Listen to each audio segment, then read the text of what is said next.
વિરમગામ ડાંગર કૌભાંડ મામલે તપાસનો ધમધમાટ તેજ કરવામાં આવ્યો છે। આ કૌભાંડના આરોપીના 7 દિવસના રિમાન્ડ મંજૂર કરવામાં આવ્યા છે। તો બીજી તરફ વિરમગામ પોલીસે આરોપીને સાથે રાખી પંચનામું કર્યું હતું। વિરમગામ ટાઉન પોલીસે પકડેલા આરોપીને કોર્ટમાં રજૂ કરવામાં આવ્યો હતો। પોલીસે વધુ પૂછપરછ માટે 14 દિવસના રિમાન્ડની કોર્ટ સમક્ષ માંગણી કરી હતી।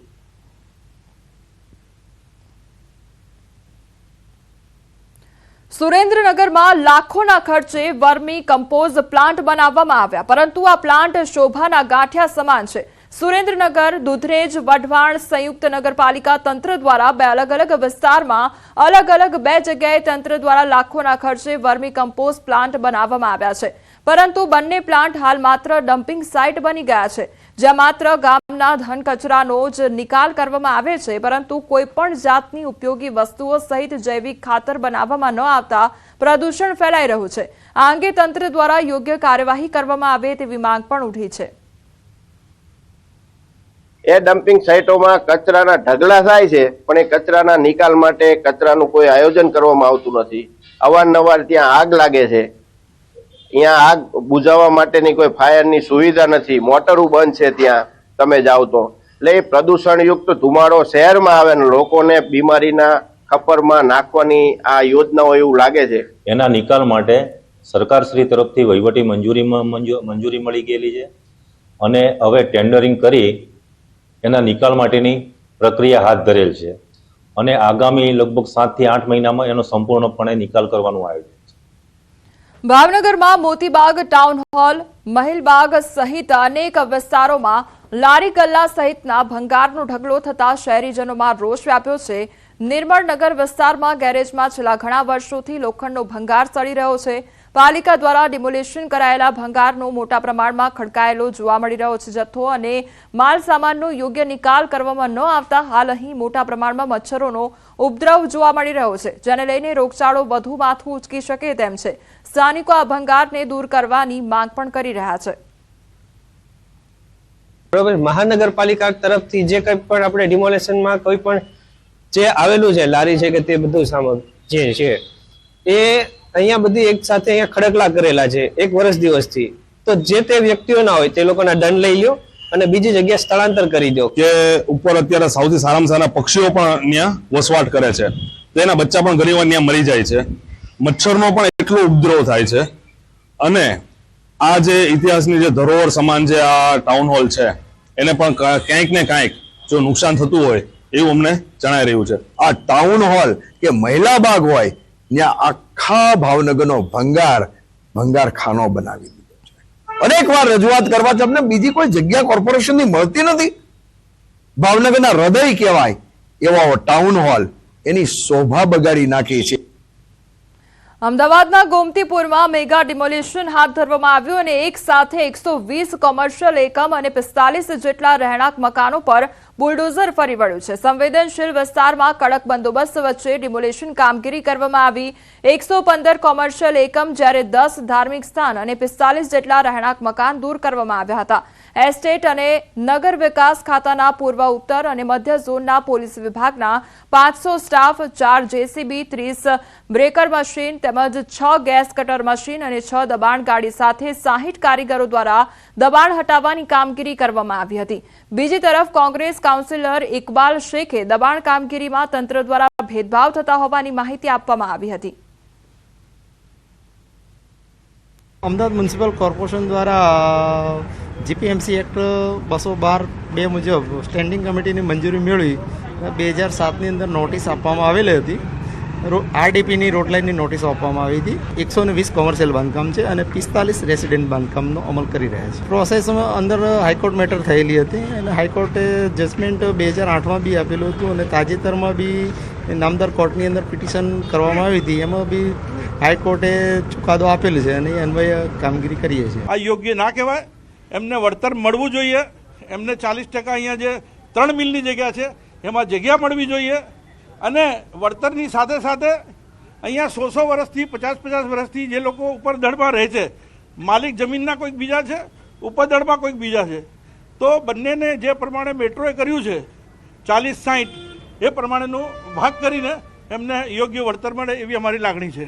અમદાવાદ ગોમતીપુર વિસ્તારમાં બુલડોઝર ચાલ્યું છે ને 120 જેટલી કમર્શિયલ દુકાનો તેની સાથે 45 જેટલા ખાસ કરીને રેસિડેન્સ તોડી પાડવામાં આવ્યા છે, જે ગેરકાયદે બાંધવામાં આવ્યા હતા, દબાણ કરવામાં આવ્યું હતું તેવું એસટી વિભાગનું કહેવું છે. અને તમામ જે સવારના મેગા ડિમોલિશન છે સવારથી ચાલી રહ્યું છે. સવારના લગભગ 6 વાગ્યાની આસપાસ મેગા ડિમોલિશન કરવામાં આવ્યું છે. એવું કહેવામાં આવી રહ્યું છે કે 15 દિવસ પહેલાં ખાસ કરીને નોટિસ આપવામાં આવી હતી અને આ નોટિસ અંતર્ગત તમામને મકાન ખાલી કરવાની સૂચના પણ આપી દેવામાં આવી હતી. આપ જોઈ રહ્યા છો આ મેગા ડિમોલિશન અંતર્ગત ખાસ કરીને ગોમતીપુર વિસ્તારની અંદર 120થી વધારે કમર્શિયલ એકમો અને તેની સાથે ખાસ કરીને 45 જેટલી દુકાનો છે ને તે તોડી પાડવામાં આવી રહી છે.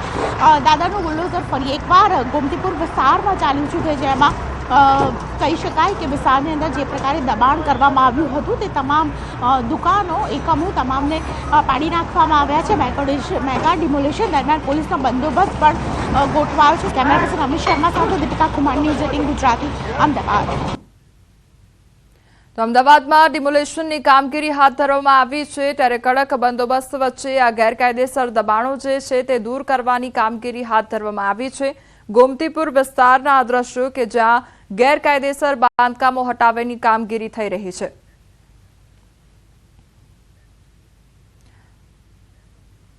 અમદાવાદ મહાનગરપાલિકાની સામાન્ય સભામાં ગેરકાયદેસર બાંધકામો પર બુલડોઝરનો મુદ્દો ગુંજ્યો અને કોર્પોરેશનમાં વિપક્ષ નેતા શહેજાદ ખાન પઠાણે કહ્યું કે પ્રશાસન દ્વારા છેલ્લા કેટલાક સમયથી જમાલપુર, અમરાઈવાડી અને ઓઢવ સહિતના કોંગ્રેસના મત વિસ્તારને ટાર્ગેટ કરીને ગેરકાયદેસર બાંધકામ તોડવામાં આવે છે.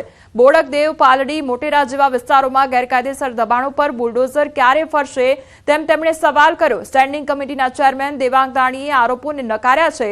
તેમણે જણાવ્યું કે થલતેજ તથા વસ્ત્રાપુર એરપોર્ટ કામગીરીમાં વિકાસ માટે રોડની જરૂરિયાત હોય ત્યારે ટીપી ખુલ્લી કરીને ગેરકાયદેસર બાંધકામ તોડવામાં આવે છે. बुलडोजर वाली नीतियां चला रही है, कहीं ना कहीं गरीब विस्तारों में जाकर अपने बुलडोजर चलाती है.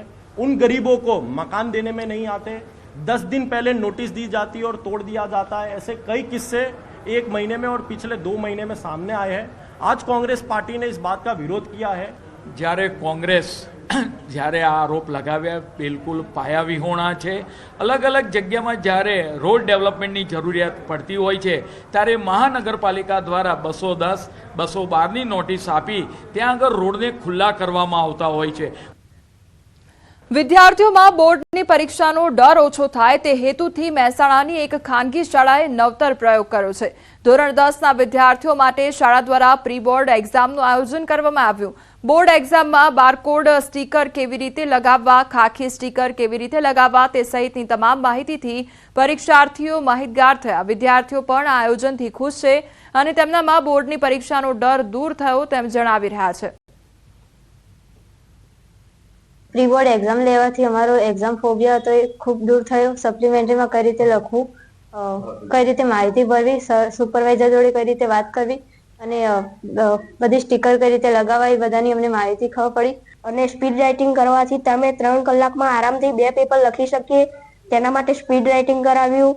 પછી બોર્ડની એક્ઝામમાં ડર હોય તે ડર દૂર કરવા અમને પ્રી બોર્ડ એક્ઝામ અપાવી. 4 પેપરોની અમે વ્યવસ્થા કરી અને 4 પેપરો અલગ અલગ સ્કૂલમાં, મહેસાણાની જુદી જુદી સ્કૂલમાં પેપરોનું આયોજન કરવામાં આવ્યું, જેમાં બાળકોએ 300થી વધારે બાળકોએ ભાગ લીધો અને આ બાળકોનો અમને અનુભવ પણ થયો અને એમને ફીડબેક પણ આપ્યો કે સાહેબ હવે અમને ટેન્શન નથી. રાજકોટમાં સમૂહ લગ્નના નામે છેતરપિંડીનો મામલો સામે આવ્યો છે. પોલીસની ટીમ એક્શન મોડમાં આવી ગઈ. 3 શંકાસ્પદ લોકોની પૂછપરછ શરૂ કરવામાં આવી છે. 2 આયોજકો પોલીસની હાથવતમાં અને મુખ્ય આયોજક ચંદ્રેશ છત્રોલા ફરાર છે. દિલીપ ગોહિલ અને દીપક હિરાણી પોલીસની હાથવતમાં હોવાનું સામે આવ્યું છે.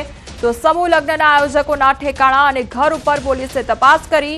રેલનગર સ્થિત ગેવાર આવાસ યોજનામાં પણ પોલીસે તપાસ કરી અને ગઈકાલે રાત્રિના જ આયોજકો ઘરે અલીગઢી તાળા લગાવીને ભાગી ગયા છે.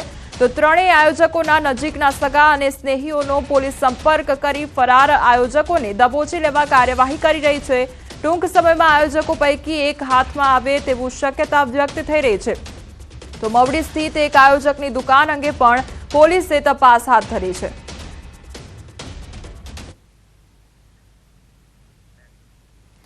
ભજન ભોજન અને ભક્તિનો ત્રિવેણી સંગમ એટલે જૂનાગઢનો શિવરાત્રીનો મેળો. જૂનાગઢમાં શિવરાત્રીના મેળાનો વિધિવત પ્રારંભ થયો છે. ભવનાથ મંદિર સહિત અન્ય અખાડાઓમાં ધ્વજારોહણ જિલ્લા કલેક્ટર, કમિશનર અને સાધુ સંતોના હસ્તે થયું. 26 ફેબ્રુઆરીના રોજ શિવરાત્રીના દિવસે મધ્યરાત્રિએ ભવનાથમાં આવેલ મૃગીકુંડમાં સાધુ સંતોના શાહી સ્નાન બાદ મેળાની પૂર્ણાહુતિ થશે અને ભગવાન શિવને પ્રસન્ન કરવા માટે શિવરાત્રીની પૂજાનું વિશેષ મહત્વ હોય છે. 5 દિવસ સુધી અહીં સાધુ સંતો સાથે લાખોની સંખ્યામાં શિવ ભક્તો ઉમટશે. વહીવટી તંત્ર દ્વારા પ્લાસ્ટિક મુક્ત મેળો બને તે માટે ચેકપોસ્ટ ઊભી કરવામાં આવી છે. સાથે પાણી તેમજ આરોગ્યની ખાસ કાળજી રાખવામાં આવી છે. તો પોલીસ વિભાગ દ્વારા ચુસ્ત બંદોબસ્ત ગોઠવી દેવાયો છે. 5 દિવસ સુધી અન્ય ક્ષેત્રો ધમધમી ઉઠશે અને અહીં આવતા ભાવિકોને મનગમતા ભોજન મળશે. ધજાનું જે મહાત્મ્ય છે એ મહાશિવરાત્રીના પર્વ કરતા પણ વિશેષ છે. આ ધજાનામાં જે સંતોના આપણે દર્શન થાય છે, મહાદેવના આશીર્વાદ મળે છે, તો ખાસ આ જે ધજાનો જે લાભ લેવા માટે, ધજાનો દર્શનનો લાભ લેવા માટે હું મુંબઈથી સહપરિવાર આવ્યો છું. આ સમગ્ર વ્યવસ્થાને પહોંચી વળવા માટે કલેક્ટર સાહેબના માર્ગદર્શન નીચે યોગ્ય પ્રમાણમાં પોલીસ બંદોબસ્ત રાખવામાં આવેલો છે. આ ઉપરાંત પીવાના પાણીની વ્યवस्था પણ પૂરતા પ્રમાણમાં કરવામાં આવેલી છે. कम से कम 15 से 20 लाख जितनी जनता हर साल एकत्र होती है. ये सनातन धर्म की एक पहचान भी है और इनसे पूरा प्रचार भी होता है, क्योंकि मेला का अर्थ है कि स्वयंभू आपको आप जो है एकत्र होना बिना निमंत्रण और आप चले जाना, इसका नाम मेला है. સુરતના એક પરિવારને અકસ્માત નડ્યો હોવાની ઘટના સામે આવી છે અને અચાનક ભેંસ ટેમ્પોમાંથી ઉતરીને લગ્ન પ્રસંગમાં ઘૂસી જતા અફરાતફરી મચી ગઈ. ભાટેના વિસ્તારમાં આવેલ રજાનગર નજીક એક ટેમ્પોમાં ભેંસ લઈને જઈ રહ્યા હતા. તે દરમિયાન અચાનક ભેંસ ટેમ્પોમાં ઉતરી પડી હતી અને નજીકમાં ચાલી રહેલ લગ્ન પ્રસંગમાં ફરી વળતા 7 થી 8 લોકો ઘાયલ થયા છે. બનાવને પગલે ઇજાગ્રસ્તોને તુરંત સારવાર અર્થે હોસ્પિટલમાં ખસેડવામાં આવ્યા હતા. જોકે સ્થાનિક લોકોના આક્ષેપ છે કે આવી રીતે ઘણી વખત ઘટનાઓ બની છે, છતાં તંત્ર દ્વારા કોઈ કાર્યવાહી નથી થતી. તો ભેંસ ટેમ્પોમાં લઈ જવામાં આવી રહી હતી. તે દરમિયાન ભેંસ ટેમ્પોમાંથી ઉતરી રસ્તા પર આવી ચડી હતી અને રસ્તામાં જે સમયે જાન જઈ રહી હતી તે દરમિયાન આસપાસના જે લોકો હતા તેમને પણ ઈજા પહોંચી હતી. માંગરોળના પીપોદરા વિસ્તારના સાગરીતો સાથે મળીને બુટલેગરે ઉત્પાત મચાવ્યો હતો. આ મામલે પોલીસે કોમ્બિંગ, પેટ્રોલિંગ કરી બુટલેગર સહિત સાગરીતોની અટકાયત કરી છે. આરોપીઓને ઝડપી પાડવા માટે પોલીસની અલગ અલગ ટીમ બનાવવામાં આવી હતી, જેમાં પદ્મનાથ ઉર્ફ રાકેશ પકોડા નામના બુટલેગરને ઝડપી લીધો છે. તે અગાઉ પણ પ્રોહિબિશન અને મારામારીના ગુનામાં ઝડપાયો હતો. મહત્વનું છે કે રાત્રિ દરમિયાન આરોપીઓએ પેટ્રોલ બોમ્બ બનાવી વાહનો, ઘર અને દુકાનમાં આગ ચંપી કરી હતી. ત્વરિત કાર્યવાહી કરી પોલીસે કોમ્બિંગ હાથ ધરી અને આ રાકેશ પકોડા નામના વ્યક્તિ અને એમના બીજા અન્ય 2 સાગરીતોને અત્યારે પોલીસ દ્વારા ડિટેઇન કરવામાં આવેલા છે. આ ગુનામાં અંદાજે 15 થી 20 જેટલા લોકો સંડોવાયેલા હોવાની શક્યતાઓ છે અને પકડવા માટેથી અલગ અલગ ટીમ કોસંબા પોલીસ સ્ટેશનના, LCBના, SOGનો સ્ટાફ પ્રયત્ન કરી રહી છે. આણંદના ધર્મજ ગામમાં પાણીજન્ય રોગનો કહેર વર્તાઈ રહ્યો છે. ધર્મજ ગામના વિવિધ વિસ્તારમાં નોંધાયા છે કમળાના 21 કેસ. કમળાના કેસો નોંધાતા આરોગ્ય તંત્ર હરકતમાં આવ્યું છે. ગાંધી ચોક, ચામુંડા વિસ્તાર, ભવાનીપુરા સહિત વિવિધ વિસ્તારમાંથી કેસ નોંધવામાં આવ્યા છે. આરોગ્યના ઉચ્ચ અધિકારીઓ રોગચાળાને પગલે ધર્મજ દોડી આવ્યા તો રોગચાળાનો ભોગ બનેલા દર્દી અને વિસ્તારની મુલાકાત લીધી. આરોગ્યની 11 ટીમો હાલ ધર્મજ ગામમાં કરી રહી છે તપાસ. પંચાયતે લીકેજ રિપેરિંગની કામગીરી હાથ ધરી. છોટાઉદેપુરમાં આવેલ એસટી ડેપોની કમ્પાઉન્ડ વોલ લોકો માટે જોખમી સાબિત થઈ છે. અહીંના એસટી બસ સ્ટેન્ડ પર હજારોની સંખ્યામાં મુસાફરો આવતા હોય છે, પરંતુ અહીં આવતા મુસાફરોને એસટી ડેપોમાં બેસવા માટે બાકડા ફૂલ થઈ જતા મુસાફરો એસટી ડેપોની બનાવેલ કમ્પાઉન્ડ વોલને અડીને બેસતા હોય છે. પરંતુ આ દિવાલ અત્યંત જર્જરિત હાલતમાં છે. આ દિવાલ ગમે ત્યારે ધરાશાયી થાય તેવી સ્થિતિમાં છે. જો કે 4 વર્ષ પહેલા છોટાઉદેપુર એસટી ડેપોનું નવીનીકરણ કરવામાં આવ્યું હતું, જેમાં આ દિવાલનું પણ કામ કરવામાં આવ્યું, પરંતુ તેમાં ચોક્કસ તકલાદી કામ થયું હોય તેવું લાગી રહ્યું છે. કરોડોના ખર્ચે આ ડેપો બનાવવામાં આવ્યો છે, ત્યારે છેલ્લા કેટલાક દિવસોથી જે મુસાફરો અહીંયા આવે છે અને મુસાફરોને જીવનું જોખમ સામે આવ્યું છે. એસટી ડેપોની અંદર જે કમ્પાઉન્ડ વોલ છે તે આખો કમ્પાઉન્ડ વોલ જર્જરિત બન્યો છે. MP ગુજરાતની બસો આવે છે અહીંયા પેસેન્જરો ઉતરે છે. વડોદરાના કરજણમાં વિદેશ જવાની ઘેલછામાં વધુ એક યુવક છેતરાયો છે. કરજણ તાલુકાના કંડારી ગામના યુવક પાસેથી એજન્ટે કરોડો રૂપિયા પડાવ્યા છે અને દર્શન પટેલ પત્નીને કેનેડાની વર્ક પરમિટ વિઝા અપાવવા એજન્ટને મળ્યા હતા. વિઝા અપાવવાના બહાને એજન્ટે 2,77,00,000 પડાવી લીધા. બોગસ એર ટિકિટ અને વર્ક પરમિટ બતાવી છેતરપિંડી આચરી. ખુદ કુટુંબના ભાણિયાએ જ મામા સાથે છેતરપિંડી આચરતા ચકચાર મચી ગઈ. તો ઓળખીતી એજન્ટ ટોળકીએ રોવડાવતા યુવક પોલીસ ફરિયાદ નોંધાવી છે. તો વડોદરાના માંજલપુર સુબોધનગરમાં રહેતા 3 ઇસમો સામે ફરિયાદ નોંધાવી છે. અત્યાર સુધીમાં મેં છે ને સાહેબ 2,77,00,000 રૂપિયા નાખ્યા છે. એ બધા પૈસા એમાંથી એવું કીધું કે 40-45 લાખ રૂપિયા જેવા કપાશે, બાકીના પૈસા તમારા બધા રિટર્ન આવશે એવું કીધું હતું. પણ આખી પેલી એ વાત કરું કે તમે અમે ભેગા થયા ને તે દિવસે એવું કીધું થઈ જશે, પછી પાછું થઈ ગયા પછી નવું નાટક ચાલુ કર્યું એને.